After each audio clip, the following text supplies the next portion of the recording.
Cela a tout l'air d'être du bois teinté, mais ne vous y trompez pas, cette matière n'est autre que du béton matricé qui donne cet aspect boisé.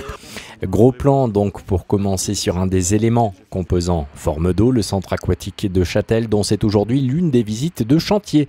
Nombreux sont les corps de métier présents pour l'occasion. Certains ont participé à l'élaboration et à la construction de l'édifice. Nous, on a répondu à un appel d'offres pour le clos couvert, c'est-à-dire l'ensemble des lots qui gèrent à la fois la structure et puis la fermeture du bâtiment, que ce soit le bardage, que ce soit les menuiseries, l'étanchéité.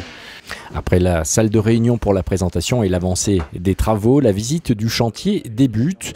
Une visite particulière aujourd'hui par la présence du co-bâti. Pour essayer de comprendre ce qu'est les développements que peuvent faire des communes sur des nouveaux projets, les styles de PPP, puisque en fait c'est un des points forts de notre visite, c'est de comprendre le mécanisme pour une commune qui est poussée à gérer un chantier en style PPP. Voilà. Le co-bâti est la Fédération internationale de la construction, de l'urbanisme et de l'environnement, composée de professionnels tels que architectes, avocats, ingénieurs ou entrepreneurs, etc. Cette fédération permet de faire des bilans chantiers en vue de projets futurs.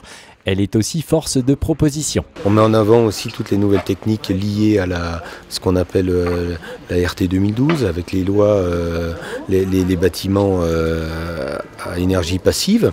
Donc le co-bâti permet d'ouvrir les yeux sur toutes ces nouvelles techniques de construction, ces techniques sur l'environnement. Les nouvelles technologies sont à l'honneur, comme par exemple des bassins inox pour le centre aquatique Châtelan et l'utilisation de mélèze, essence de bois pour l'habillage extérieur du bâtiment pour les côtés résistance à l'eau et à la neige et l'esthétique. Mais tout ce beau chantier a son côté complexe. Explication avec notre guide de la visite. Ce qui est compliqué, c'est surtout la synthèse des lots fluides, puisqu'il faut traiter de l'eau et traiter surtout de l'air intérieur par rapport à des températures extérieures qui, elles, varient beaucoup entre la période d'hiver et d'été.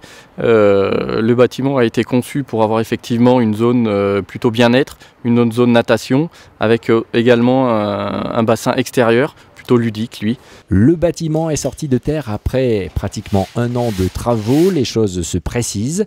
Un petit rappel, le lancement de Forme d'eau, c'est à l'été 2014.